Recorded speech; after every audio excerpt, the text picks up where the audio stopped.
Nifty 50 நம்ம எல்லாரும் எதிர்பார்த்த மாதிரி இன்னைக்கு கிட்டத்தட்ட 180 புள்ளி நெகட்டிவாக தான் க்ளோஸ் ஆயிருக்கு. அதை பற்றி பார்ப்போம்.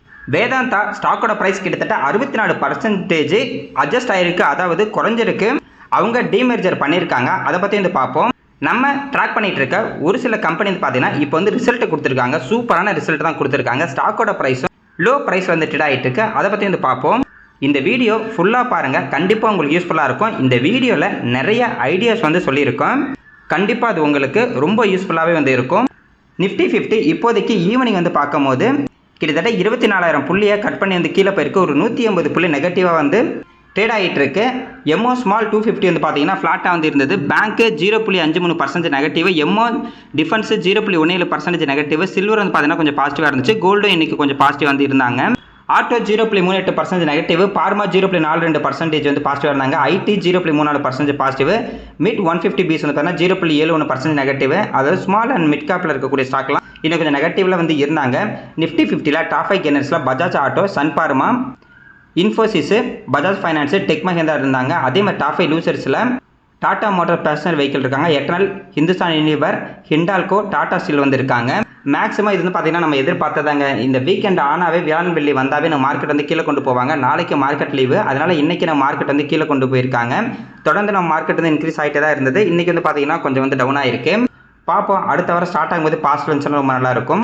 வேதாந்தா இன்னைக்கு வந்து பார்த்தீங்கன்னா கிட்டத்தட்ட 64% இப்போதைக்கு நெகட்டிவ் வந்து ட்ரேட் ஆகிட்டு இருக்கு. இது நெகட்டிவ் கிடையாது, இவங்க வந்து பார்த்தீங்கன்னா அட்ஜஸ்ட் வந்து பண்ணியிருக்காங்க. அதாவது ஒரு கம்பெனியை 5 கம்பெனி வந்து பார்த்தீங்கன்னா டீமெர்ஜர் வந்து பண்ணியிருக்காங்க. இப்போ வேதாந்தாக்கு கீழே வந்து பார்த்தீங்கன்னா பேஸ் மெட்டல், அதுக்கப்புறம் aluminium, oil and case, power, iron and steel, இது எல்லாமே ஒரே பிஸ்னஸாக தான் வந்து பண்ணிட்டு இருந்தாங்க. அதாவது ஒரே கம்பெனி கீழே தான் இந்த பிஸ்னஸ் எல்லாமே பண்ணிக்கிட்டு இருந்தாங்க. இப்போ அந்த பிஸ்னஸ் எல்லாமே 5 வந்து பிரிச்சிருக்காங்க. அதாவது வேதாந்தா லிமிடெட் இப்போ இருக்கிறது பார்த்தீங்கன்னா பேஸ் மெட்டலில் வந்து இருக்கும். அடுத்தது Vedanta aluminium, Vedanta oil and case, Vedanta power, Vedanta iron and steel. இந்த 5 கம்பெனி அவங்க வந்து பார்த்தீங்கன்னா இப்போ வந்து டீமர்ஜ் வந்து பண்ணிட்டாங்க. அதனால யாருக்கெல்லாம் அந்த வேதாந்தா ஷேர் இருக்கோ அவங்க எல்லாத்துக்கும் மீதி இருக்கக்கூடிய 4 கம்பெனியோட ஷேர் வந்து பார்த்தீங்கன்னா நம்ம டீமெண்ட் அக்கௌண்ட்டுக்கு வந்துடும். இன்றைக்கி தான் அதோட எக்ஸ்டேட்டு, அதை டீமர்ஜரோட எக்ஸ்டேட் வந்து பார்த்தீங்கன்னா 30 ஏப்ரல் 2026. அதே மாதிரி நாளைக்கு வந்து ரெக்கார்ட் டேட்டு, நாளைக்கு வந்து பார்த்தீங்கன்னா 1 மே 2026. எப்படி இருந்தாலும் நாளைக்கு லீவு தான். அதனால் இன்றைக்கி இந்த ஸ்டாக்கு யாரெல்லாம் இருந்துச்சோ அவங்க எல்லாத்துக்கும் வந்து பார்த்தீங்கன்னா மீதி இருக்கக்கூடிய கம்பெனி ஸ்டாக்கு ஆட்டோமேட்டிக்காக நம்ம டீமெண்ட் அக்கௌண்ட்டுக்கு வந்துடும். இது வந்து பார்த்தீங்கன்னா அதிகபட்சம் ஜூன் மாதம் இல்லைனா ஜூலை மாதம் நம்ம டீமெண்ட் அக்கௌண்ட்டுக்கு வந்துருக்குன்னு சொல்லியிருக்காங்க. எக்ஸாம்பிளுக்கு இப்போ நம்மக்கிட்ட வேதாந்தா ஷேர் ஒரு 100 ஷேர் இருந்துச்சு அப்படின்னா ஜூன் மாதம் வந்து பார்த்தீங்கன்னா இருக்கக்கூடிய எல்லா கம்பெனி, அதாவது 5 கம்பெனியில் இருந்தும் 100 ஷேர் நம்மகிட்ட இருக்கும். டோட்டலாக 500 ஷேர் நம்மகிட்ட வந்து வந்திருக்கும். மற்ற ஷேர்லாம் எத்தனை ரூபாய்க்கு லிஸ்ட் ஆக போகுது நம்மளுக்கு தெரியல. அதெல்லாம் பார்த்தீங்கன்னா கால்குலேஷன் பண்ணி தான் லிஸ்ட் பண்ணுவாங்க. இந்த மாதிரி இவங்க ஏன் டீமெர்ஜர் வந்து பண்ணியிருக்காங்கன்னா, ஃபர்ஸ்ட் வந்து பார்த்தீங்கன்னா இவங்களுக்கான கடன் வந்து ரொம்ப அதிகமாக இருந்துச்சு. அதனால் இப்படி தனியாக டீமெர்ஜர் பண்ணிட்டா ஒவ்வொரு கம்பெனிக்கிலேயும் கடன் வந்து பார்த்தீங்கன்னா கொஞ்சம் கொஞ்சமாக வந்து இருக்கும். அதுவும் இல்லாமல் மெயினாக வந்து என்ன சொல்லியிருக்காங்கன்னா, நாங்கள் வந்து இன்னும் ஃபுல் ஃபோக்கஸ்டாக நாங்கள் பிஸ்னஸ் வந்து பண்ண போகிறோம். இப்போ ஒரே கம்பெனி கீழே இருக்கனால ஃபோக்கஸ் வந்து கொஞ்சம் பண்ண முடியல. இப்போ 5 கம்பெனியை நம்ம வந்து ஸ்ப்ளிட் பண்ணிட்டோம் அப்படின்னா 5 ஃபோக்கஸும் பண்ணி கம்பெனி நல்லா சூப்பராக நம்ம கொண்டு வருவோம் அப்படின்ற மாதிரி தான் இந்த கம்பெனி வந்து பார்த்தீங்கன்னா டீமெர்ஜர் வந்து பண்ணியிருக்காங்க.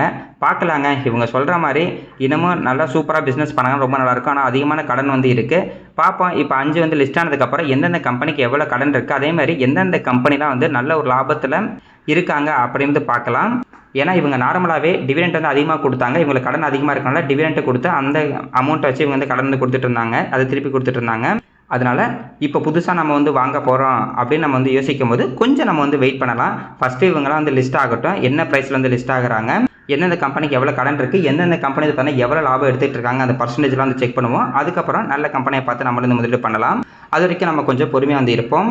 ஏற்கனவே இப்போ வேதாந்தா வச்சுருவங்களாம் ஒன்றும் பயப்பட வேணாம், அப்படியே வச்சுருப்போம். கொஞ்ச நாள் வந்து பார்த்தீங்கன்னா அந்த டீமெர்ஜர் ப்ரைஸ் எல்லாமே ஸ்டாக் எல்லாமே நம்ம டீமெண்ட் அக்கௌண்ட்டுக்கு வந்துடும். ப்ரைஸும் நம்மளுக்கு வந்து தெரிய ஆரம்பிச்சிடும். அதனால் கொஞ்சம் பொறுமையாக இருப்போம். அடுத்தது வருண் பீவரேஜ் லிமிடெட். இந்த ஸ்டாக்கை பற்றி நம்ம தொடர்ந்து பேசிகிட்டு இருக்கோம். இப்போ நிறைய சப்ஸ்கிரைபர் வந்து பார்த்தீங்கன்னா இந்த ஸ்டாக்கை பற்றி கேட்டுட்டு தான் வந்துருக்காங்க. அதாவது இப்போ வந்து பார்த்தீங்கன்னா லோ ப்ரைஸில் வந்து இன்க்ரீஸ் ஆகிருச்சு. இந்த ஸ்டாக்கை இதுக்கப்புறம் நம்ம வந்து வாங்கலாமா, இது ஒரு ஆப்ஷன்ட்டு இருக்குமா அப்படின்னு வந்து கேட்டுட்டு இருக்காங்க. ஏற்கனவே இப்போ நம்மளாம் வந்து பார்த்தீங்கன்னா லாபத்தில் தான் இருக்கும். இப்போ நம்ம விற்றா கரெக்டாக இருக்குமா அப்படின்ற மாதிரி ஒரு சில பேர் வந்து பார்த்தீங்கன்னா சஜஷன் வந்து கேட்டுட்ருக்காங்க. ஒரு ஸ்டாக்கை எப்போ விற்கணும் அண்ட் எப்போ வந்து வாங்கணும் அப்படின்னு நம்ம வந்து தெரிஞ்சுக்கலாம். சூப்பரான ஒரு கம்பெனி ஸ்டாக்கோட ப்ரைஸை வந்து பார்த்திங்கன்னா எப்போல்லாம் அதோட ஹையிலேருந்து லோ ப்ரைஸ் வருதோ அப்போ நம்ம வாய்ப்பை வந்து யூஸ் பண்ணிக்கணும். ஆனால் வந்து பார்த்தீங்கன்னா அந்த கம்பெனி வந்து சூப்பரான ஒரு கம்பெனியாக இருக்கணும்.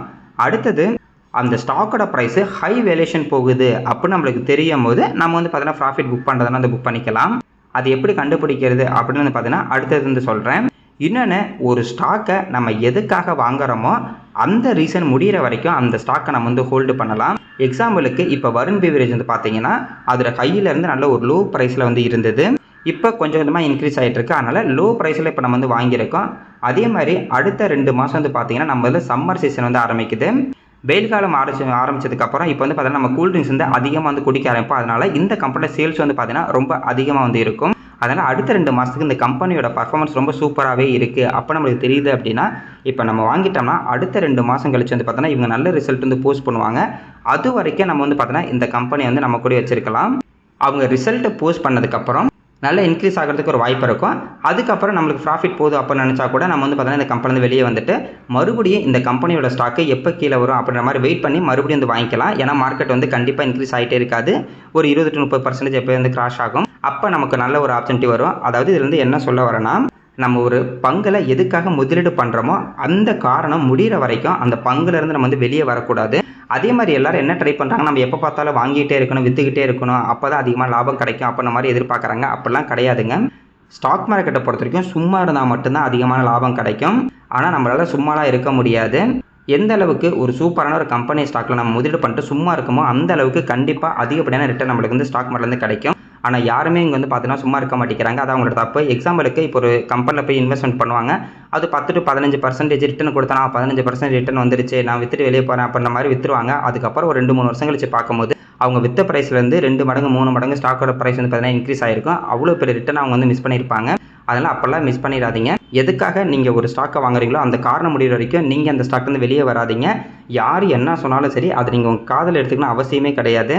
உங்கள் அனலைஸ் படி நீங்கள் கரெக்டாக இருங்க. இங்கே ஸ்டாக் மார்க்கெட்டில் இதான் நடக்கும் அப்படின்னு யாரும் கண்டுபிடிக்கவும் முடியாது, அப்படி சொல்லவும் முடியாது எக்ஸாக்டாக. அதனால் உங்களுக்கு வந்து அனலைஸ் பண்ண தெரியுதுன்னா உங்கள் இதை நீங்கள் வந்து ஃபாலோ பண்ணுங்கள். இந்த கம்பெனியை பொறுத்த வரைக்கும் இப்போதைக்கு மார்க்கெட் கேப் 1,73,000 கோடிக்கு மேலே இருக்குது. ஸ்டாக்கோட பி ரேஷியோ பார்த்தீங்கன்னா 54 இருக்குது. இன்ட்ரெஸ்ட் பி ரேஷியோ 46 இருக்குது. Book value ₹57.90. ROCE 19%, ROE 16%, ROIC 15%, OP வந்து 23% வந்து இருக்குது. இன்டென்சிக் வேல்யூ 244 இருக்குது. பிஜி ரேஷியோ 2.28 இருக்குது. ஆக்சுவலாக பிஜி ரேஷியோ 2க்கு கீழே இருந்தால் பரவாயில்ல. இது வந்து பார்த்தீங்கன்னா 2.28க்கு பக்கத்தில் தான் இருக்குது. அது 2க்கு மேலே இருக்குது. டெப்ட் equity 0.13, price to book value 8.83 வந்து இருக்குது. இவங்களோட சிஏஜிஆர் வந்து பார்க்கலாம். ஏன் இந்த அளவுக்கு இப்போ இந்த ஸ்டாக்கோட பி ரேஷியோ 54 ட்ரேட் ஆகுது அப்படிங்கிறது பார்த்தீங்கன்னா இதுல தெரிஞ்சுக்க முடியும்.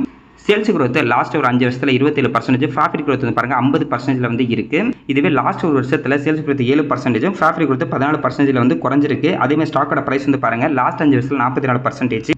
அதாவது 5 வருஷத்துக்கு முன்னாடி இந்த ஸ்டாக்கில் முதலீடு பண்ணால் வருஷம் 44% இந்த ஸ்டாக்கோட ப்ரைஸ் இன்க்ரீஸ் ஆயிருக்கும். இதுவே ஒரு வருஷத்துக்கு முன்னாடி இன்வெஸ்ட்மெண்ட் பண்ணியிருந்தா இப்போ வந்து பார்த்தீங்கன்னா 0%. அது நெகட்டிவ்ல இருக்க மாட்டாங்க, லாபம் கிடைச்சிருக்காது, 0% தான் இருக்கும். ரிட்டர்ன் ஈக்விட்டி வந்து பார்த்தீங்கன்னா கிட்டத்தட்ட 22%க்கு மேலே இருக்குது. ஓவராலாக இந்த பர்சன்டேஜ் வந்து சூப்பரான ஒரு பர்சன்டேஜ். அடுத்தது இவங்களோட பி ரேஷியோ வந்து செக் பண்ணலாம். அதாவது இந்த ஸ்டாக்கு இப்போ வந்து பார்த்தீங்கன்னா கீழே இருந்து மேலே வந்துருச்சு. இப்போ இந்த ஸ்டாக் நம்மளுக்கு வாய்ப்பு இருக்கா இல்லையா அப்படிங்கிறது இந்த பி ரேஷியோ வச்சு பார்க்கலாம். இதுக்கு முன்னாடி அந்த ROCE எல்லாமே வந்து பார்த்தீங்கன்னா ரொம்ப சூப்பராக இருக்குது. ஸ்டாக்கோட ப்ரைஸும் பாருங்கள் கிட்டத்தட்ட ஒரு ₹640 மேலே போயிட்டு இப்போதைக்கு ₹515 வந்து ட்ரேட் ஆகிட்டு இருக்கு. அந்த ₹640 போகும்போது இந்த கம்பெனியோட பி ரேஷியோ வந்து பார்த்தீங்கன்னா கிட்டத்தட்ட 100 பக்கத்தில் இருந்துச்சு. அதாவது அதிகமாக இந்த கம்பெனியோட பி ரேஷியோ வந்து 100 பக்கத்தில் இருக்குது. கீழே வந்து பார்த்தீங்கன்னா கிட்டத்தட்ட ஒரு 50 பக்கத்தில் வந்து இருக்குது இதோட பி ரேஷியோ. அதனால் இந்த கம்பெனி சூப்பரான கம்பெனி, நல்ல ஒரு growth இருக்கக்கூடிய கம்பெனி நம்மளுக்கு தெரியும். அப்போ இந்த ஸ்டாக்கில் நம்ம எப்போ வாய்ப்பு எதிர்பார்க்கலாம்னா இந்த கம்பெனியோட ஆவரேஜ் பி ரேஷியோக்கு கீழே இந்த கம்பெனி பி ரேஷியோ போணுச்சு அப்படின்னா அது நம்ம ஒரு வாய்ப்பாக பார்க்கலாம். அதே மாதிரி அதிகமான பி ரேஷியோ போகும்போது நம்ம வந்து பார்த்தீங்கன்னா ப்ராஃபிட் புக் பண்ணிக்கலாம். இப்போதைக்கு இந்த கம்பெனியோட ஆவரேஜ் பி ரேஷியோ வந்து பார்த்தீங்கன்னா 60க்கு கீழே தான் வந்து இருக்குது. அதாவது 60 தான் இதோட ஆவரேஜ் பி ரேஷியோவாக இருக்குது. இப்போதைக்கு இந்த ஸ்டாக்கோட பி ரேஷியோ 60க்கு கீழே இருக்குது. அதனால் எப்போல்லாம் இந்த ஸ்டாக்கோட பி ரேஷியோ 60க்கு கீழே வருதோ அப்போ இது வந்து நம்ம வந்து ஒரு வாய்ப்பாக வந்து யூஸ் பண்ணிக்கலாம். அதே மாதிரி எப்போல்லாம் அந்த 80-90க்கு மேலே போகுதோ அப்போ அது வந்து பார்த்தீங்கன்னா ஒரு ப்ராஃபிட் புக்கிங்காக நம்ம வந்து எடுத்துக்கலாம். ஆக்சுவலாக இது ஒரு லாஜிக்கு, இது ஒரு டெக்னிக் கூட சொல்லிக்கலாம். இந்த டெக்னிக் வந்து பார்த்தீங்கன்னா நீங்கள் ட்ராக் பண்ணிக்கிட்டு இருக்கக்கூடிய நிறைய கம்பெனியில் நம்ம வந்து ஃபாலோ பண்ணலாம். எப்போல்லாம் இந்த கம்பெனி ஸ்டாக்கோட பி ரேஷியோ இப்போதைக்கு 60க்கு கீழே வருதோ அது ஒரு வாய்ப்பாகும். அதே மாதிரி 90க்கு மேலே போனுச்சுன்னா அது வந்து ப்ராஃபிட் புக்கிங்கான ஒரு வாய்ப்பாகவும் நம்ம வந்து பார்க்கலாம். இப்போதைக்கு கீழே தான் இருக்குது. அதனால் புதுசாக நம்ம வந்து இன்வெஸ்ட்மெண்ட் பண்ணுறதுனா கூட இப்போ இது வந்து ஒரு வாய்ப்பாக வந்து யூஸ் பண்ணிக்கலாம். இன்னும் கொஞ்சம் கீழே போனால் போயிட்டு போகுது. இருந்தாலும் இன்னும் மேலே இன்க்ரீஸ் ஆகிறதுக்கு எவ்வளவோ வந்து தூரம் இருக்குது. இல்லை ஒரு ₹500 கீழே போனுச்சுன்னா கூட அது நல்ல ஒரு வாய்ப்பாக வந்து இருக்கும். வெயிட் பண்ணி பார்க்கலாங்க. இப்போதைக்கு என்னோட பர்சனல் ஒப்பீனியன் என்னன்னா இது வந்து பார்த்தீங்கன்னா நல்ல ஒரு வாய்ப்பு தான். அதே மாதிரி ஒரு ஸ்டாக்கை நம்ம எப்போ விற்கணும் அப்படின்னா இதுக்கப்புறம் இந்த ஸ்டாக் வந்து பார்த்தீங்கன்னா அதிகமான வேல்யூஷனில் இருக்குது, இதுக்கப்புறம் இது யாரும் வாங்க மாட்டாங்க அப்படின்னு உங்களுக்கு தோணும் போது தான் அந்த ஸ்டாக்கை நம்ம வந்து பார்த்தீங்கன்னா விற்கணும். இப்போதைக்கு இந்த ஸ்டாக் வந்து பார்த்தீங்கன்னா நல்ல ஒரு லோ பிஇ ரேஷியோவில் தான் வந்து இருக்குது. அதனால் இது இன்னும் வாங்கக்கூடிய ரேட்டில் தான் இருக்கனால இதை நம்ம வந்து பார்த்தீங்கன்னா தைரியமாக வந்து ஹோல்ட் பண்ணால் இன்னும் கொஞ்சம் நாள் வந்து வெயிட் பண்ணுவோம்.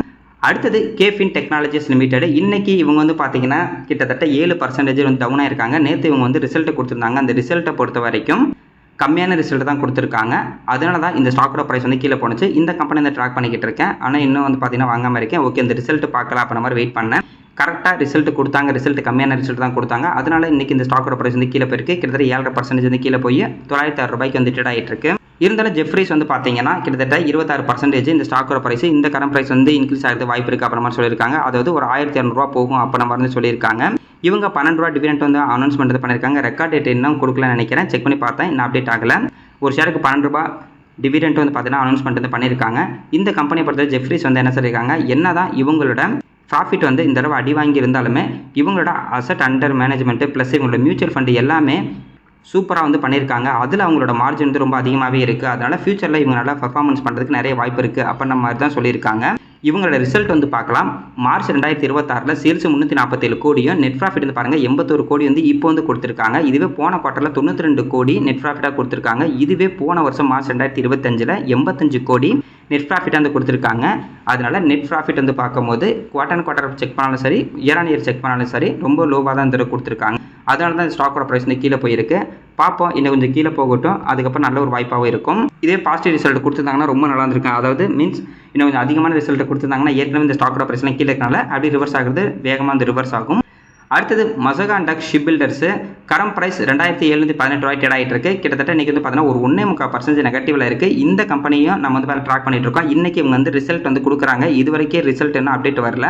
மேபி இவங்க வந்து ரிசல்ட்டு இன்றைக்கி வந்து நல்ல ரிசல்ட் கொடுத்தாங்கன்னா ரொம்ப நல்லாவே இருக்கும். திங்கட்கிழமை நல்ல இன்க்ரீஸ் ஆகிறதுக்கு ஒரு வாய்ப்பு இருக்குது. ரிசல்ட் கம்மியாக கொடுத்தாங்கன்னா கீழே போகிறதுக்கு ஒரு வாய்ப்பு இருக்குது. இந்த கம்பெனியை பொறுத்த வரைக்கும் கிட்டத்தட்ட நம்ம கவர்மெண்ட் வந்து பார்த்தீங்கன்னா கிட்டத்தட்ட 99,000 கோடிக்கான ஒரு ஆர்டர் வந்து பார்த்தீங்கன்னா பெண்டிங்கில் வந்து வச்சுருக்காங்க. அந்த ஆர்டரை நம்ம கவர்மெண்ட்டு இவங்களுக்கு கொடுத்தாங்க அப்படின்னா இவங்களுக்கு அதிகப்படியான லாபம் வரதுக்கு நிறைய வாய்ப்பு இருக்குது. அதுக்காக தான் இந்த கம்பெனியை பார்த்தீங்கன்னா வெயிட் பண்ணிட்டு இருக்காங்க. ஏன்னா 99,000 கோடிக்கு ஆர்டர் வந்து ப்ராசஸ் பண்ணும்போது இவங்களுக்கான லாபமும் சரி ரெவன்யூவும் சரி ரொம்ப அதிகமாக வந்து இருக்கும். அதுக்காக தான் இப்போ நிறைய ஷேர் ஹோல்டர்ஸ் பார்த்தீங்கன்னா வெயிட் பண்ணிட்டு இருக்காங்க. இப்போ ரிசல்ட் எப்படி கொடுப்பாங்கன்னு தெரியல. மேபி இவங்க நல்ல ரிசல்ட் கொடுத்தாங்கன்னா எப்படி இந்த ஜிஆர்ஏசிலாம் கிட்டத்தட்ட 13% இன்க்ரீஸ் ஆனிச்சோ அதே மாதிரி இது திங்கட்கிழமை இன்க்ரீஸ் ஆகிறதுக்கு வாய்ப்பு இருக்குது. இல்லை லாபம் வந்து கம்மியாக கொடுத்துருக்காங்க, இல்லை இவங்களோட கைட்லைன்ஸும் கம்மியாக இருந்துச்சுன்னா மேபி இன்றைக்கி எப்படி கேஃபின் டெக்னாலஜிஸ் கீழே போணுச்சோ அதே மாதிரி இந்த ஸ்டாக்கோட ப்ரைஸ் கீழே போகிறதுக்கு ஒரு வாய்ப்பு இருக்குது. அதனால் கொஞ்சம் பொறுமையாக வெயிட் பண்ணி பார்ப்போம். மேபி நல்ல ரிசல்ட் தான் கொடுக்கறதுக்கு ஒரு வாய்ப்பு இருக்குது. இருந்தாலும் நிறைய பேர் என்ன சொல்லியிருக்காங்கன்னா இல்லை அந்த அளவுக்கு அதிகமான ரிசல்ட் கொடுக்க வாய்ப்பு இல்லை அப்படின்ற மாதிரி தான் சொல்லியிருக்காங்க. நம்ம வெயிட் பண்ணி பார்ப்போம். எப்போ அந்த கவர்மெண்ட் அந்த 99,000 கோடி டீலை வந்து ஃபினிஷ் பண்ணுறாங்களோ அப்போ கண்டிப்பாக இந்த கம்பெனி வந்து பார்த்தீங்கன்னா பெரிய ஒரு பாசிட்டிவாக இருக்கும். வெயிட் பண்ணி பார்ப்போம். அடுத்தது நம்ம ட்ராக் பண்ணிட்டு இருக்கக்கூடிய சிடிஎஸ்எல்லாக இருந்தாலும் சரி, கோரமண்டல் இன்டர்நேஷனல் லிமிடெட், இந்த 2 ஸ்டாக் வந்து பார்த்தீங்கன்னா அதை ஃபைல் லோ ப்ரைஸில் தான் இப்போதைக்கு இருக்குது. இவங்க 2 பேருமே ரிசல்ட் தராங்க இருக்காங்க. இந்த தடவை ரிசல்ட்டை நல்லா கொடுத்தாங்கன்னா ஏற்கனவே இந்த ஸ்டாக்கோட ப்ரைஸ்லாம் கீழே இருக்கிறதுக்கும் ரிசல்ட்டும் பாசிட்டிவாக இருந்துச்சுன்னா இன்க்ரீஸ் ஆகிறதுக்கு நிறைய வாய்ப்பு இருக்குது. அதனால் இது 2 நம்ம வந்து ட்ராக் பண்ணிட்டு தான் இருக்கோம். பார்ப்போம். கேஃபின் டெக்னாலஜிஸை இப்போ வந்து பார்த்தீங்கன்னா நெகட்டிவ் கொஞ்சம் கம்மியாக தான் வந்து கொடுத்துருக்காங்க. அதனால் நெகட்டிவ் இம்பாக்ட் தான் இப்போ ஆயிருக்கு. அதே மாதிரி சிடிஎஸ்எல் வந்து நல்ல ரிசல்ட் கொடுத்தாங்கன்னா பரவாயில்ல. மேபி சிடிஎஸ்எல்லும் ரிசல்ட் கொஞ்சம் கம்மியாக கொடுத்தாங்கன்னா மறுபடியும் இந்த ஸ்டாக்கோட ப்ரைஸ்லாம் 1000 ரூபாய்க்கு போணுச்சு அப்படின்னா கண்டிப்பாக நம்மளுக்கு நல்ல ஒரு சூப்பரான ஒரு வாய்ப்பாக இருக்கும். வெயிட் பண்ணி பார்ப்போம். கோரமண்டல் இன்டர்நேஷனலும் நம்ம சப்ஸ்கிரைபர்ஸ் நிறைய பேர் கேட்டிருந்தாங்க. கொஞ்சம் பொறுமையாக இருப்பாங்க, பார்க்கலாங்க. இந்த தடவை ரிசல்ட் எப்படி தராங்கன்னு பார்க்கலாம். ரிசல்ட் கம்மியாக கொடுத்தாங்கன்னா கீழே போக போகுது, இல்லை ரிசல்ட் நல்லா கொடுத்தாங்கன்னா ஏற்கனவே இந்த ஸ்டாக்கோட ப்ரைஸ்லாம் கீழே இருக்கனால மறுபடியும் ரிவர்ஸ் ஆகி மேலே போக போகுது. அதனால் கொஞ்சம் அவசரப்பட வேணாம், பொறுமையாகவே இருப்பாங்க. அவசரப்பட்டு எந்த ஒரு டிசிஷனை நம்ம வந்து எடுக்க வேண்டாம். இப்போ என்ன ரிசல்ட் நல்ல ரிசல்ட் கொடுத்து ஒரே நாளில் 4-5% இன்க்ரீஸ் ஆகிட்டு போகுது. மறுபடியும் நல்ல ரிசல்ட்டாக இருக்கும் பட்சத்தில் கீழே இருந்து மேலே தான் ஏறப்போகுது. அதனால் அந்த 5% நம்ம வந்து போகிறதெல்லாம் அது வந்து பார்த்திங்கன்னா கணக்கில் எடுத்துக்க வேண்டாம். என்ன இப்போ ரிசல்ட்டு சூப்பராக கொடுப்பாங்க, நம்ம வாங்கிட்டு ஒரே நாள் ஒரு 10% கீழே போய்ட்டு அப்படியே 30% கீழே போனால் தான் நமக்கு ஒரு மாதிரி இருக்கும். அதனால் கொஞ்சம் வந்து வெயிட் பண்ணுவோம். அடுத்தது Cholamandalam finance, Cholamandalam investment and finance company limited, அது சோலா ஃபைனான்ஸு. இவங்க வந்து பார்த்தீங்கன்னா இன்றைக்கி ரிசல்ட் வந்து கொடுத்துருக்காங்க. கரெக்டாக மார்க்கெட்டு க்ளோஸ் ஆகிறது கொஞ்சம் நேரத்துக்கு முன்னாடி ரிசல்ட் வந்து கொடுத்தாங்க. சூப்பரான ரிசல்ட் வந்து கொடுத்துருக்காங்க. கரண்ட் ப்ரைஸ் 1568 ரூபாய்க்கு வந்து ட்ரேட் ஆகிட்டு இருக்கு. இந்த கம்பெனி பார்த்தீங்கன்னா எனக்கு ரொம்ப பிடிச்ச கம்பெனி தான். என்னோட ஃபேவரட்டான ஸ்டாக்கு ஃபைனான்ஸில் அப்புறம் மாதிரி வச்சுக்கலாம். ரிசல்ட்டை பொறுத்தவரைக்கும் சூப்பராக தருவாங்க. இயர் அண்ட் இயர் இவங்க க்ரோத்லாம் எடுத்து பார்த்தீங்கன்னா ரொம்ப சூப்பராகவே இருக்கும். ஸ்டாக்கோட ரிட்டர்னும் பார்த்தீங்கன்னா அந்தளவுக்கு வந்து கொடுத்துருக்கோம். நம்ம ஊர் கம்பெனி இந்த சோழமண்டலம் ஃபைனான்ஸ் வந்து பார்த்தீங்கன்னா இப்போது ப்ராஃபிட் ஆஃப்டர் டேக்ஸு கிட்டத்தட்ட 29.5% வந்து அதிகமாக இருக்குது. 1640 கோடி வந்து கொடுத்துருக்காங்க. என்ஐஏ கிட்டத்தட்ட 26% வந்து பார்த்தீங்கன்னா அதிகமாக இருக்குது.